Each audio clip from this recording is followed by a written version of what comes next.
Welcome everyone, it's Steve again, and today I have Ronnie Landis. Thank you for having me on the show, my brother. What is happening, Ronnie Landis? I got to meet Ronnie Landis a few months ago, and my life hasn't been the same since. My life has become a little more chocolatey over the last few months. I'm very much into fruit and keeping kind of to the natural hygiene, and ever since Ronnie Landis came into my life, things got a little more chocolatey. And so Ronnie here, our guest today, is going to be making or showing you a little bit about how he makes chocolate. So Ronnie, tell us the process of chocolate and maybe a little history of chocolate, whatever you got. Yeah. I know you love chocolate. Right, yeah, well, it's so amazing. You know, yeah, we met each other a while ago, and we've been collaborating the last couple months here in LA, and definitely my life has not been the same either. It's like interesting fusion. So by the way, we're just friends. Yeah, just friends. We're just friends. Just so you guys know. Okay, so about chocolate, I got into raw living food about 4.5 years ago, and it radically changed my life. Radically shifted really my entire reality. And somewhere down the road, I was introduced to the cacao plant, and I had no reference point at the time about what chocolate is or where it comes from. Yes. I indulged in chocolate once in a while, and I heard that, through the grapevine, dark chocolate was good for you, and this, that, and the other, but never really took it seriously. And then I got into raw foods, and then really found out about cacao, and I'll tell you, something happened. I never anticipated it, I never predicted it, that I would become one of these voices for really the chocolate revolution. But it took a hold of me, infused me with this kind of like Willy Wonka type zany enthusiasm that is now kind of like just taken over my spirit. So I really am passionate about chocolate, and the one thing that I've really become passionate about is sharing the magic of chocolate cultivation. We all want to have something savory and delicate and like a confection, and what I want to do with the raw chocolate movement is encourage people to make something that is healthy, that is as close to, kind of the raw principles as we know it, that has all its essential nutrients intact, and people can enjoy it. Yes. It's something that there's no food in the world that's more iconically associated with the heart, with pleasure, with love, than chocolate. I mean, Valentine's Day is not Sprout Day, right? It's it's chocolate. So I want to give people a guilt-free pleasure, and so sharing how I cultivate and make simple chocolate is a passion of mine. So what I'll kind of do for you guys is just show you a very basic setup, kind of run you through a very basic process or formula on how I make my own chocolate. We have a batch of chocolate hearts right here. I think you guys can see that pretty well. Look at that. Yeah. Come with me and you'll see a world of pure imagination. Yes. Right on. Okay, so we have chocolate hearts, and I'm doing a raw chocolate nightclub tomorrow in Los Angeles, and we're super excited about that. The theme, of course, is chocolate, and it's a nightclub. So these chocolates are for that. So I'll run you guys through the formula. First, what I have here is the raw cacao oil or the raw cacao butter, which has been slow light heated to create the liquid. It starts in a solid like cacao or coconut oil, and then we make it into a liquid. The way we do that is called a double boiler method, and I take a pan. Now this is a raw house. There's no cooking going on here at all, so I had to actually go and get like this kind of circular pan. I put water in the pan and then put it on the stove at the lowest temperature, and then I'll put the cacao oil or the butter into the measuring glass. Make sure you're using glass or ceramic, never metal. I put it in there and then put this in the bowl full of water. And you let the steam of the water actually heat up the glass, and that's what's melting the butter at low temperatures. And so it's like a block that goes in here, and then this goes into a pan that's filled with water on low temperature, and then that block, solid block, turns into a liquid. Exactly. Okay. And just for anyone wondering, you know, does that dampen the enzymes or any of the nutrients? And the answer is no, or probably not, because the thing about cacao butter is that it's a saturated fat, and it actually has the highest resistance to heat. That's what we know. So that's why it's a really good method, and I do it at the lowest temperature, so it's a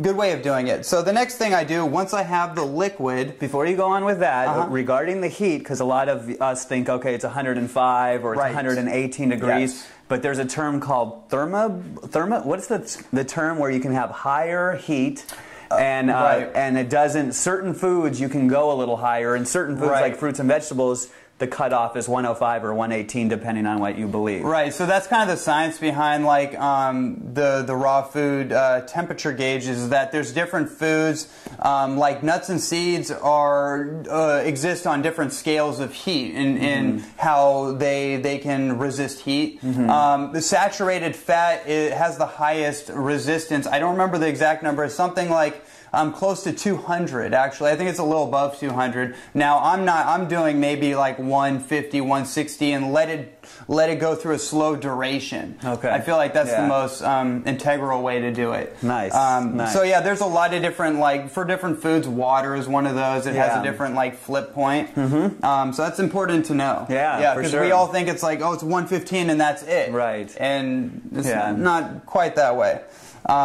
So the next thing I'll show you guys is basically I took a bowl right here and I put my favorite powders in it. The cacao powder is the solid base, and basically you have your oil, which is the fat content pressed out of the bean, and then you have a cakey powder. And so I have the cacao powder in here. That makes up at least 40 to 50% of the powder I use in the bowl. And then I threw in some maca, some mesquite, and some lucuma to add in an extra flavor profile. Yes. So when people eat my chocolate, they always tell me there's layers of flavor. Yes. And one of the reasons is because I will hit it with a few different flavor notes. The mesquite's a great sweetener. The lucuma, as we know, is like amazing. Yes, so we'll throw that in there. And then a secret is, if you want to get the flavor just right, throw in like maybe a teaspoon of sea salt. And in the culinary arts, we know if you want to sweeten anything, you throw in some sea salt. Yes. That brings out the flavors. Yes, I got to learn that first from Elena Love when she told me if you want to sweeten it, put a little salt, and I'm like, what? And then I tried it, and I tried it from before and after, and it's like, yes, salt actually sweetens stuff up. Right. Who would have thought? Who would have thought, yeah. Thank you for that, yes. And then the last thing I did for this is I use a product I'm very passionate about. It's called Bee Panacea, and basically it's an infusion of honey and all the different bee constituents in the hive. Then it has superfoods and medicinal herbs and probiotics. So what I like to do with chocolate, just so everyone knows, I want to encourage people, instead of using chocolate as just kind of like your pleasure all the time, I want to use it as a delivery system for medicine, like herbs. Yeah. And just so you guys know, traditionally, I'm very into the historical accounts of how cacao was used by the Mayans and the Aztecs and Mesoamericans. And the way they would use it, even in the Amazon, is that they would use it in a bitter tea, and they would bring it in with herbs. And then they use the chocolate as a delivery system, because cacao has theobromine, and that dilates our blood capillaries, it relaxes our nervous system, and actually cardiovascular stimulant, so it actually allows nutrients to drive into the blood. So it's not... chocolate used appropriately is actually a delivery system for medicine. Nice. So that's how I like to use it. How awesome is that? We get to have the chocolate as like medicine now. Right. Before it was like no or don't have too much because it's bad for you. Right. And now we have found a way through raw foods and finding the highest quality ingredients on the planet, which I know you're all into, to now give this this whole new take on chocolate. So yeah, it's a whole new spin, right? Yes. And then, so the last part of the process, once you have your powders together and once you have your oil melted down, you're going to pour the oil into the bowl and then get a whisk. This is my recommendation. Try not to use a spoon. It's a little difficult. Get a whisk and then just start mixing it around until you get all the granules broken up and it's smooth. And from there, you can get a mold like I did with these hearts, or just get a bowl. Just get a circular bowl, pour it in, and start mixing it around. Throw it in your freezer if you want it right there on the spot. Throw it in your freezer for 15 minutes, and you have a solid chocolate bar. Nice. That is so awesome. And then you could have, of course, these different kinds of moldings that could create a heart or any... There's so many things that we can buy. You can get a Millennium Falcon. You can get like a pyramid. Yes. I want a chocolate pyramid. That's what I want. Right? Right on. Well, cool. So this is awesome. I'm really glad that you showed up today and were able to come here and do this video. How could my friends get in touch with you? Okay, well, they can get in touch with me on Facebook right now. That's probably the easiest way to communicate. Okay. I'm always on Facebook like crazy, like I know you are. Yes. So Ronnie Landis on Facebook. I'll go ahead and add you if you find me on there. Also, people can find me on my website, RonnieLandis.com. At the current moment, it's down. It's going through reconstruction, but it's about to come back up. So RonnieLandis.com, but the easiest way is Facebook right now. Awesome. Yeah. Well, this is great, and I look forward so much to tomorrow night, the Chocolate Nightclub at Marika's in Studio City. Studio City, Starts at 8 o'clock. Starts at 8 o'clock. And just a little quick note on that. I want to encourage everybody out there, go out there and start these chocolate nightclubs. My friend David Wolf actually told me, he didn't suggest to me, it was kind of like a mandate. He said, Ronnie, you need to go back home and start these chocolate nightclubs. And the whole idea was just to use chocolate as a theme. You know, it's a celebratory food, so it gets people together. And then it's to create a conscious atmosphere where, you know, people can get together, they can have the nightlife, they can get the mental stimulation and the euphoria from the chocolate and the chocolate drinks, and just have a good time without the side effects and negative connotations that we know about. Nice. Yeah. Excellent. Well, that is awesome. Thank you so much, brother. Right on, bro. Yes. Real quick before we leave, I need you come on to give the audience what they want. Haha, here we go.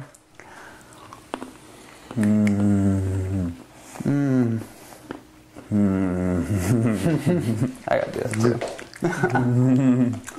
One more. Okay, one more.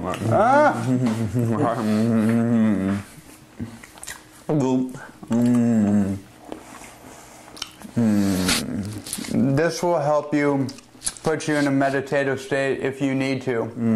I do my best meditating under a little bit of cacao. Wow, that's so good. That right there is pure energy. The pure energy stamp of approval. Yes, this is Pure Energy Steve, certified awesome, certified approved. I endorse chocolate. For all of you out there that don't believe in chocolate, I love you. Me too. Isn't that great? Yeah. So thank you so much for joining me, and until the next time, bye.